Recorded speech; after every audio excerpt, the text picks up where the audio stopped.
नमस्कार साथियों, आज का हमारा टॉपिक है गुणनखंड। आज हम गुणनखंड के बारे में बात करेंगे। गुणनखंड क्या होता है इसके बारे में थोड़ा जानते हैं डिटेल में। जैसे गुणनखंड, ठीक है, ध्यान देना। आप पे गुणनखंड का मतलब क्या होता है कि किसी भी बड़ी से बड़ी संख्या को उसके छोटे से छोटे अभाज्य खंडों में कन्वर्ट कर देना है। किसी भी बड़ी से बड़ी संख्या को छोटे से छोटे खंड अभाज्य खंडों में डिवाइड कर देना है। कैसे क्या होता है, गुणनखंड कहलाता है। ठीक है, छोटे से छोटे खंडों में डिवाइड करना है, ठीक है, अभाज्य खंडों में करना है कैसे।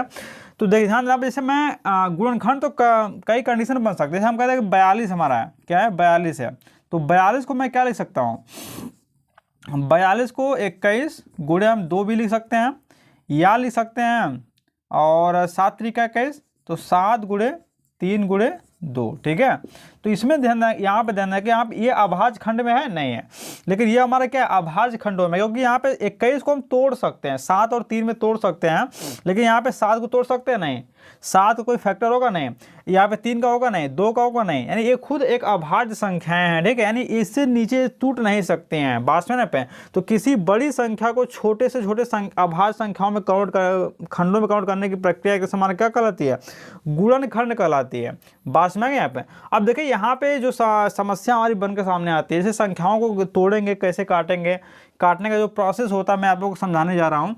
जैसे मैं कह दूँ भाई 64 है, पहले बात तो काटने का रूल्स जान लीजिए। जैसे हमने भी इकाई दहाई सैकड़ा बताया पिछले टॉपिक के बारे में, तो यहाँ पे ध्यान देना, यहाँ पे इकाई का अंक लेकर चलते हैं। क्या लेकर चलते हैं, इकाई के अंक को हम लेकर के चलते हैं हमेशा। ठीक है, अब इकाई के अंक पे क्या होगा, जैसे हमने आपको बताया था कि हमारे पास 10 अंक होते हैं। कितने होते हैं, 10 अंक होते हैं। कि पहला 0 होता है, फिर 1 होता है, फिर 2 होता है, फिर 3, फिर 4, फिर 5, फिर 6, फिर 7 होता है, फिर 8 और क्या होते हैं 9।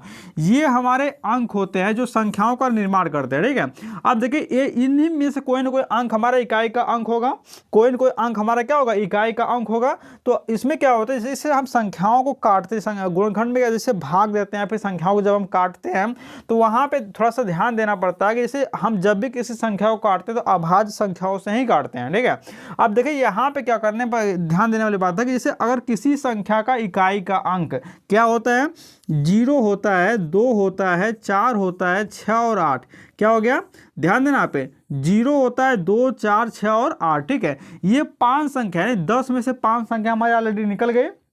यानी यदि ये 5 संख्या है हमारे क्या होते हैं, इकाई के अंक होते हैं, तो उसको किससे काटते हैं, हम आंख मूंद करके 2 से ही काटते हैं। कैसे काटते हैं, वो आंख मूंद करके हम 2 से ही काटते हैं। कोई कितनी भी बड़ी से बड़ी संख्या हमारी हो जाए, अगर उसके इकाई के अंक 0, 2, 4, 6 और 8 है तो हम किससे डिवाइड करते हैं, हमेशा आंख मूंद करके सबसे पहले 2 से ही काटेंगे। ठीक है, अब इसमें अब बचे हमारे पास कितने, 1, 2, 3, 4, 5 संख्या को मैटर खत्म हो गया, बची हमारे पास 5 संख्या। ठीक है, तो 5 संख्या में ध्यान देना, यहाँ पे जो 0 और 5 हो गया, ध्यान देना पे 0 और 5, 0 और 5 ध्यान देना पे।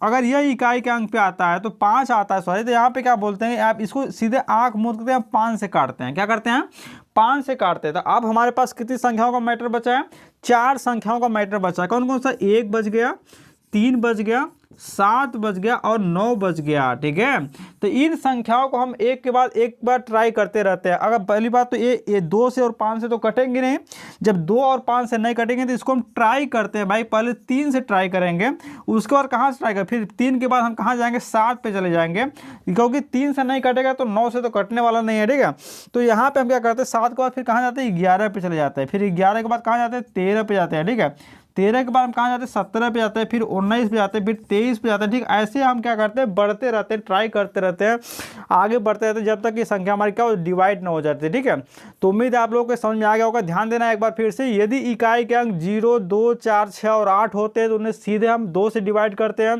यदि इकाई के अंक 0 और 5 होते हैं तो उसे सीधे हम 5 से डिवाइड करते हैं। यदि इकाई के अंक 1, 3, 7 और 9 होते हैं तो उसे हम क्या ट्राई करते हैं, 3, 7, 11, 13, 17, 19, 23, ऐसे हम क्या करते हैं, आगे अभाज्य संख्याओं से ट्राई करते चले जाते हैं। ठीक है, तो उम्मीद है आप लोगों को समझ में आ गया होगा। तो पहले इसको आप लोग थोड़ा सा शार्ट करते नोट कर लीजिए। ठीक है, उसके बाद हम फिर आगे बात करते हैं गुणनखंड के बारे में। अब देखिए किसी संख्या को काटना है तो सबसे पहले सबसे छोटी आभाज्य संख्या से ही स्टार्ट करते हैं। तो सबसे छोटी हमारी आभाज्य संख्या, जैसा कि मैंने बताया था आप लोग कि 2 होती है भाई।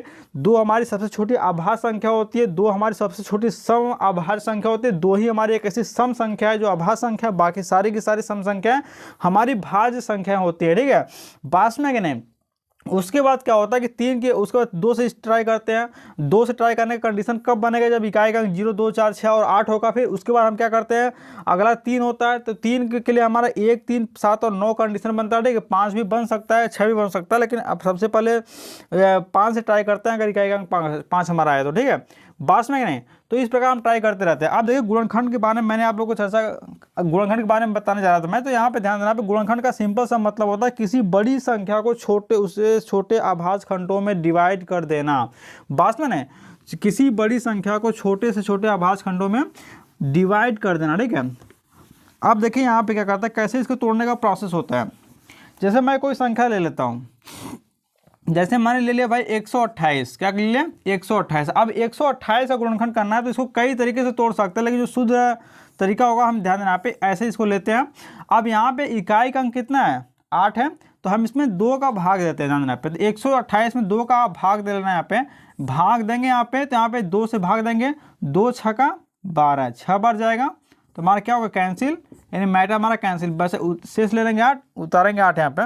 अब यहाँ पे क्या करें, 2 चौका 8, कितना बार गया, 4 बार लेके 2 4 बार लेके जाएंगे तो कितना हो जाएगा, 8 हो जाएगा, यानी कैंसिल हमारा हो गया, ठीक है। कितनी बार यहाँ पे गया, हमारा 64 बार गया। तो जितनी बार जाएगा उसको हम नीचे लिख लेते हैं, कहाँ करते हैं, संख्या के नीचे लिखते चले जाते हैं, ठीक है। और किससे भाग दिया मैंने, 2 से, यानी किस संख्या से काटा, ध्यान देना यहाँ पे, जिस संख्या से काटेंगे उसके जस्ट इसके सामने लिखेंगे, और जितनी बार जाएगा उसको जस्ट हम क्या करेंगे, नीचे लिख लेंगे, ठीक है। बात में अब देखिए, अब हमारा सेकेंड स्टेप स्टार्ट होता है। सेकेंड स्टेप हमारा 64 है। अब 64 किससे करेगा, इसका इकाई का अंक को देखते हैं भाई, 4 है, 4 है, जाहिर सी बात है किससे कट जाएगा, 2 से कट जाएगा, ठीक है। तो हम 64 में क्या करते हैं, 2 का भाग दे देते हैं यहाँ पे। 64 में जब 2 का भाग देंगे, 2 से भाग देंगे, 2 त्याई क्या, 6 हो जाएगा, ये मैटर कैंसिल। अब 4 ले लेंगे तो यहाँ पे 2 दूना कितना हो जाएगा, 4 हो जाएगा, ठीक है। यानी 32 हमारा बच गया। जितनी बार गया, 32 बार गया, तो 32 को हम यहाँ पर लिख लेंगे। किससे भाग दिया, काटा मैंने 2 से काटा, तो यहाँ पे 2 उसके सामने लिख लेंगे, ठीक है। जिससे काटेंगे उसको उसके सामने लिखते चले जाएंगे, ठीक है। अब हमारा 32 बच गया यहाँ पे, तो हम 32 को देखेंगे, 32 को चेक करते हैं भाई, 32 हमारा किससे कटेगा, तो इसका इकाई का अंक 2 है, तो जाहिर सी बात है 2 से कट जाएगा। तो हम 2 का इसमें क्या करते हैं, भाग देते हैं। 2 से भाग देंगे, कितना हो जाएगा, 2 एक नाम 2 हो जाएगा, 1 से बचा 2 उतार लगे, 12 हो जाएगा, 2 छक्का कितना हो जाएगा, 12 हो जाएगा। यानी ये भी मैटर हमारा कैंसिल होगा, ठीक है, कंप्लीट हो गया एक तरह से। अब देखिए यहाँ पे 2 से भाग दिया मैंने, 2 को सामने लिख लेंगे, कितनी बार गया, हमारा 16 बार चला गया, ठीक है। अब 16 को मैं नीचे लिख लेता हूँ, ठीक है। अब देखिए 16 यहाँ पे है, तो 16 हमारा किस संख्या से कटेगा, तो इसके इकाई के अंक को देखते हैं भाई, हमारा इकाई अंक 6 है, तो 6 से 6 इकाई अंक जाहिर से बात है 2 से हमारा कट जाएगा। तो हम 16 में क्या करते हैं भाई, 2 का भाग दे देते हैं। देखिए 2 8 16, कितनी बार गया, 8 बार गया, ठीक है। 2 8 16, ठीक है, यानी हमारा कैंसिल, यानी 8 बार गया, यानी इसमें भाग दिया मैंने 2 से, तो कितनी बार गया, 8 बार गया, ठीक है। अब देखिए 8 को काट ही लेंगे, सिंपल सी बात है, 2 चौका 8 हो जाएगा। फिर 4 को भी काट लेंगे भाई, 2 दूना 4 हो जाएगा। फिर 2 को भी काट लेंगे, 2 एक नाम 2 हो जाएगा, ठीक है। ये क्रिया हम तब तक करते रहते हैं जब तक नीचे हमारा क्या, 1 से यहाँ पे इकाई न बन जाए, ठीक है। बात में नहीं, अब देखिए मैंने इसको 2 से डिवाइड कर दिया, ठीक है। तो इसको 128 को हम लिख सकते हैं क्या, यानी 128 बराबर हम लिख सकते हैं 2 गुणे 1 2 3 4 5 6 7, ठीक है। 2 गुणे 2 गुणे 2 गुणे 2 गुणे 2 गुणे 2, कितना हो गया, ये हमारा प्रोसेस होगा, ठीक है। तो बात उम्मीद है आप लोगों को समझ में आ गया होगा, ठीक है। तो इसके गुणनखंड करने का सिंपल सा तरीका बस इतना जान ले कि किसी भी संख्या को खंडित करना है, तोड़ना उसको छोटे से छोटे आभाज्य खंडों में, तो हम क्या करेंगे, उस संख्या को यहाँ पे लेंगे, स्टेप में चलेंगे, ठीक है। जिस संख्या से घटेगा उसको सामने उसे लिखते चले जाएंगे, और जितनी बार जाता रहेगा उसको हम क्या करेंगे, नीचे उतारते रहेंगे, ठीक है। और ये प्रक्रिया हम तब तक करेंगे जब तक यहाँ पे इकाई न हो जाए। बात में आगे, उम्मीद है आप लोगों को गुणनखंड हमारा समझ में आ गया होगा, ठीक है। तो एक आध ठो और एग्जाम्पल हम देख लेते हैं, ठीक है। एक आध और एग्जाम्पल देखते हैं, जैसे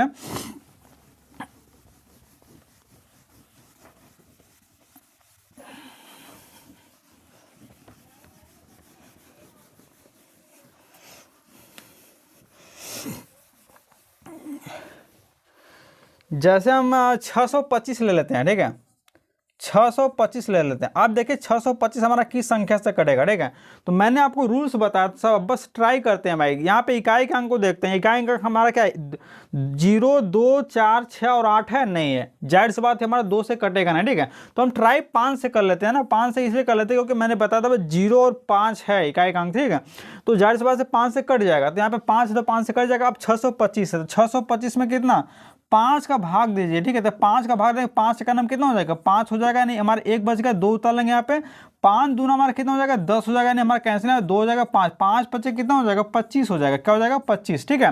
यानी 5 से मैंने भाग दिया तो 5 को भाई जस्ट सामने लिखेंगे और हमारा कितनी बार गया, 125 बार गया। कितनी बार गया, 125। जितनी बार जाएगा उसको क्या करें, नीचे उतार लेंगे, ठीक है। अब इसको देखते हैं, इसका इकाई का अंक कितना है, 5 है। तो 5 से हमारा क्या होगा, कैंसिल कट जाएगा, ठीक है। यानी 5 का भाग इसमें पूरी तरह से चला जाएगा, ठीक है। अब यहाँ पे 125 में हम क्या करते हैं, 5 का भाग देते हैं, 5 5 दूना कितना हो जाएगा, 10 हो जाएगा। 2 से बचा 5 उतार लेंगे, 25 होगा, 5 25 कितना हो जाएगा, 25 हो जाएगा। क्या हो जाएगा, 25, ठीक है। यानी हम 5 से भाग दे कितनी बार गया, 25 बार चला गया, ठीक है। अब देखिए 25 हमारा है तो अब 25 किससे कटेगा भाई, 25 इकाएगा 5 से 5 25 25 हो जाएगा। 5 से काटेंगे 5 और 5 का नाम क्या हो जाएगा भाई, यहाँ पे 5 हो जाएगा, ठीक है। अब यहाँ पे इकाई हो गया, यानी हमारा 625 का जो गुणनखंड बनकर सामने आएगा, ठीक है, वो क्या हो जाएगा, 5 गुणे 5 गुणे 5 गुणे 5 हो जाएगा, ठीक है। उम्मीद है आप लोगों को समझ में आ गया, ठीक है, बस में आ गई। तो आज के दिन बस इतना ही करते हैं, मिलते हैं नेक्स्ट सेशन में।